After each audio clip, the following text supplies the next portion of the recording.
You wanted the best. You've got the best podcast. The hottest podcast in the world.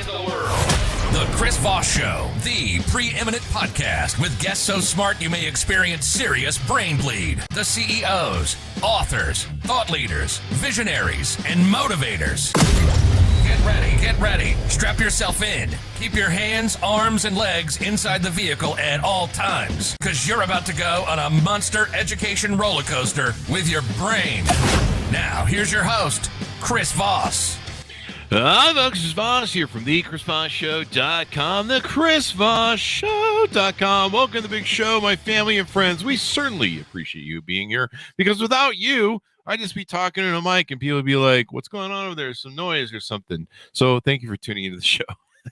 Hey, guys, we have an amazing 16 book author on the show. We're going to be talking to him about his amazing stuff. But in the meantime, you must do the plugs. You must share the show, because if you're not sharing the wealth, you're not sharing the wealth. I don't know what that means. Is there a thing to that when you're not sharing the wealth? There should be some sort of shaming into that. Go to youtube.com/Chris Voss, goodreads.com/Chris Voss, linkedin.com/Chris Voss, LinkedIn newsletter, and also go see, what else is there? Oh, TikTok. We're trying to be cool on TikTok. And it's not working, of course, because we're old and gray.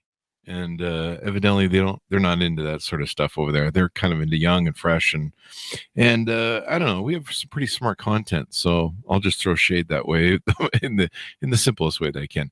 Today we have an amazing author on the show, as always, a guest, and his newest book just comes out June 27th, 2023. So it's fresh off the presses. Try Not to Breathe. David Bell joins us on the show today, and we're going to be excited to talk to him about his newest, hottest book that comes right off the print. You can still get high off the ink, I think, if that's your thing. I don't know. Maybe it's not. Or can you get high off a Kindle ink? I don't know. Or audiobook ink? I don't know. Try it. See what happens. David Bell joins us on the show. He's the New York Times bestseller of 16 novels. His most recent books are Try Not to Breathe and She's Gone. Trying to Breathe is actually what I tell most of my enemies too, as well. He is a professor of English at Western Kentucky University in Bowling Green, Kentucky, and can be reached through his website. Welcome to the show, David. How are you? Hey, thank you for having me on. I appreciate it. There you go. And I think I remember several years ago, there was a Bowling Green massacre that was in the news. I think that was your Kentucky Bowling Green thing reference there, but I don't know. We'll leave that on the table. Give us a .com so people can find you on the interwebs. My website is davidbellnovels.com, and I'm on social media at David Bell Novels. Like you, I've taken the plunge into TikTok, but yeah, I don't show up in the algorithm because I'm over 19 years of age. Oh, like that. Yeah, right. Yeah, there you go. That's pretty much how it works, I think. We have the same problem on YouTube. So you've written 16 novels. What motivated you want to write this latest one, Try Not to Breathe? It's about family. I mean, it's a suspense novel, but it really is a family story, and most of my books are like that. So it was really just thinking about how complicated families can be and how complicated sibling relationships can be and relations with parents can be. And that was kind of the starting place for this book. I might have some siblings that I would prefer if they, could maybe breathe less. I don't know. I think they were cut off of some oxygen when they were younger, so maybe they need to breathe more. I don't know. So give us a 30,000 overview. Who are the protagonists in your book, and what are they up to? The two main characters are half sisters. The older one is named Avery. She is a former police officer who left the police force when she suffered a traumatic experience in the line of duty. She's suffering from PTSD and trying to put her life back together. The other main character is her younger sister, Anna, who is a college student. And Anna has kind of grown fed up with her life. She's not doing well in school. She's drinking and partying a lot. At the beginning of the book, she decides to run off from her life, which forces the family to ask Avery to try to go find her. The two sisters don't really get along that well. So it's one sister looking for another sister, and she's not really that sure she wants to find her. Sounds But like my alas, they family. do end up finding each other, and a lot of deep, dark secrets about their family come spilling out in the process. Deep, dark secrets. People like that sort of stuff. And would you call this a murder thriller, psychological thriller? Suspense? I call it a suspense novel. Mhm. It's not necessarily a whodunit because there's not like that kind of story. Uh-huh. You know who the bad guys are and you know what the bad guys are up to. It's just a matter of, are they going to catch the main characters? Are the main characters going to get away? What set all this in motion years in the past that these two young women don't even know about? All that stuff comes out by the end of the book. Oh, they all find out they're adopted. No, I'm just kidding. Well, I guess they're half sisters, so I don't know. I'm just making up jokes, people. That's not what's in the story. So, I'm still trying to clarify that I'm adopted in my family, or that the other siblings I have are adopted, but enough family jokes. So why did you pick the characters in the book? What drew you to them and the work they do? I mean, ex-cop, et cetera, et cetera.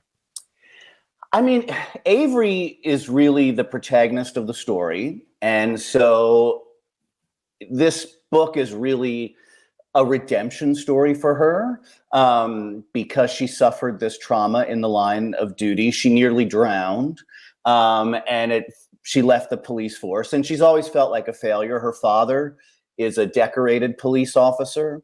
So she felt like she couldn't measure up to her father. She feels like her father judges her. We live in more enlightened times now where we understand that what Avery is suffering from is post-traumatic stress disorder. Her father is one of those people who doesn't quite comprehend the notion of PTSD, and he just blames her for her failures in the line of duty. So it really is a redemption story for her where she has to come to grips with what has happened to her in the past. She literally has to face her fears in the present of the story and kind of figure out that she's been trying to live for her dad's approval all these years, and she's not likely to really have it. And even if she got it, does she really want it? So it's that kind of thing. Yeah. So getting her rose approval and making everybody happy, and it sounds like there's some deep dark secrets they unearth and stuff of the origin story. Any plot twists or anything you can tease out or set up? Just little tidbits of teasers that you want to share in the book. Well, as the story goes along, you learn things about their father's police career.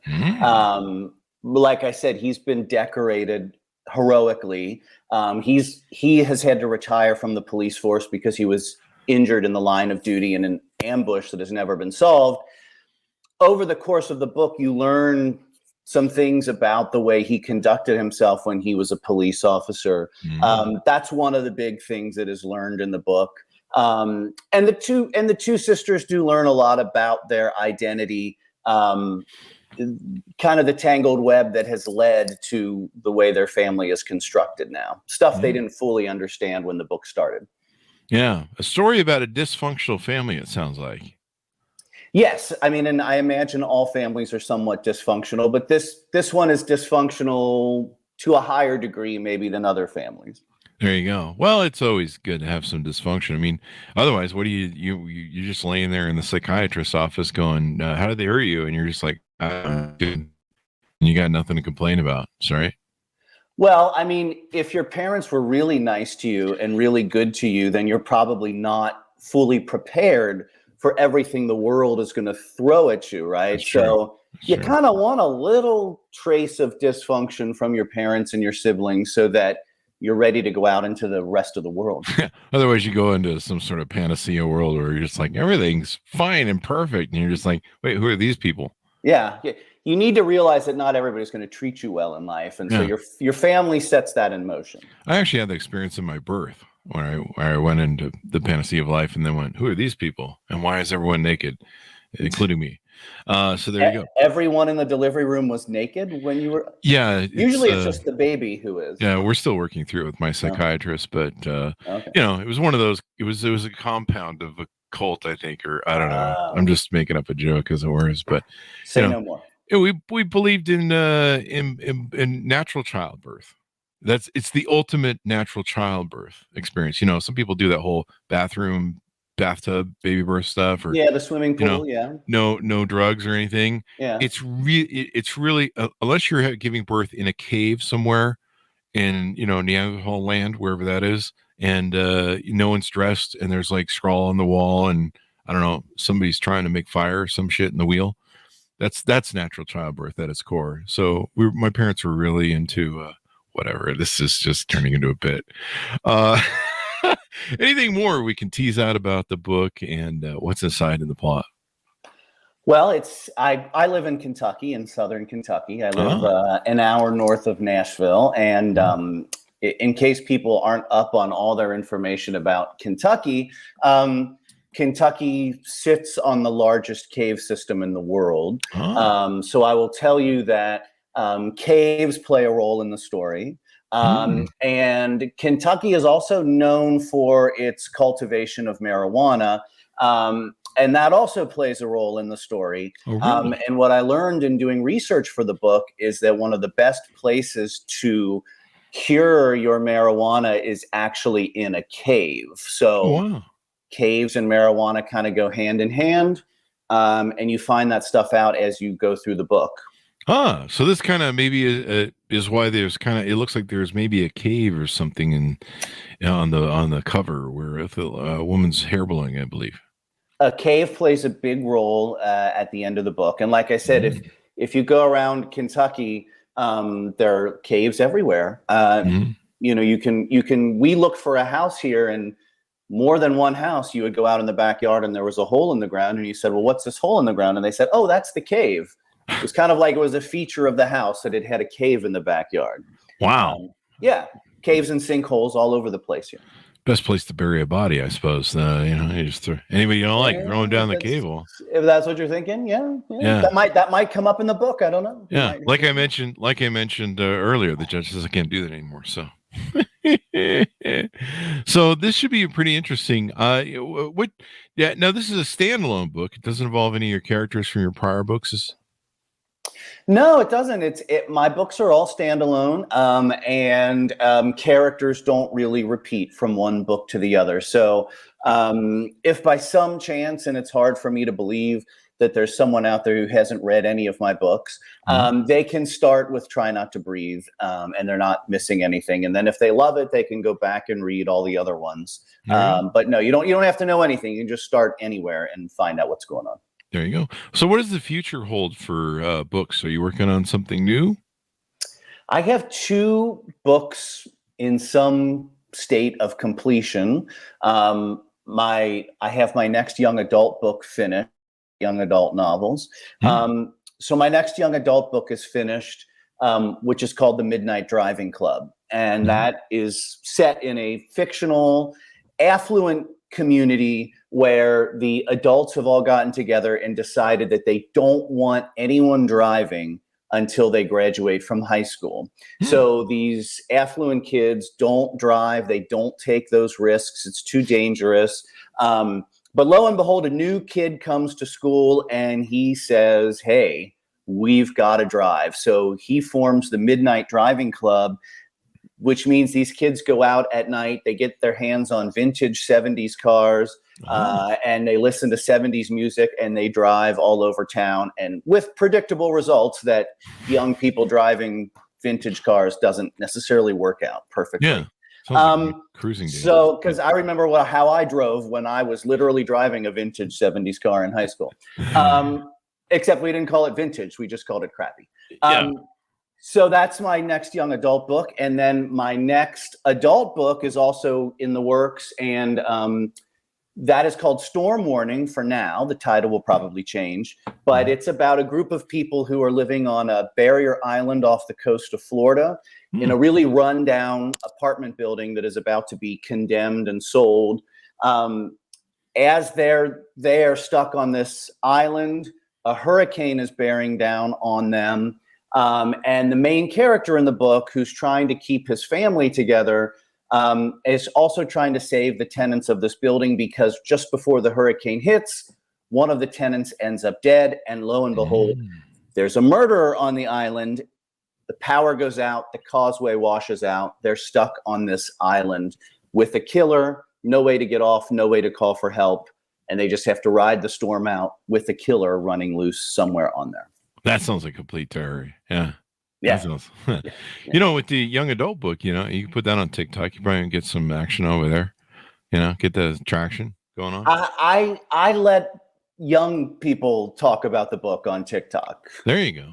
I mean, I do use it a little bit, but I know I don't use it the way you're supposed to use it. Because I don't dance and I don't do things like that, so.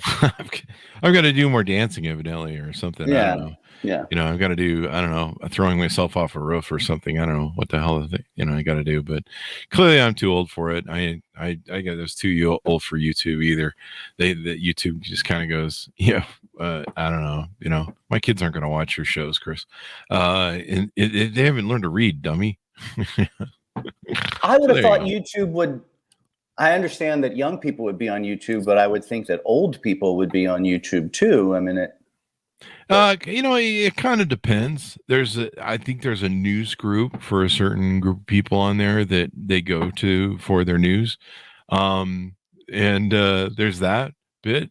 We used to do really well on it. And when the populace used to determine who made great videos and who was interesting.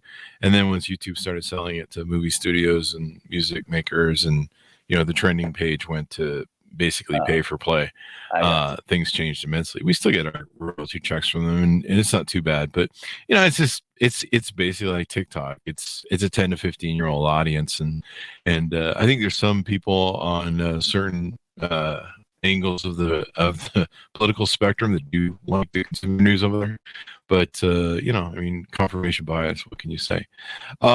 So very interesting stuff going on. We're excited to see the new stuff from you and check out this book. It sounds like quite the adventure. Give us your .com so people can find you on the interwebs, David. My website is davidbellnovels.com, and on social media it's all at David Bell Novels, Facebook, Instagram, Twitter, and TikTok. Depending on your age, you can pick the platform that you want to use, and you can find me on any one of them. There you go. Try Not to Breathe came out just barely June 27th, 2023. David Bell, thanks for coming on the show with us, Dave. We really appreciate it.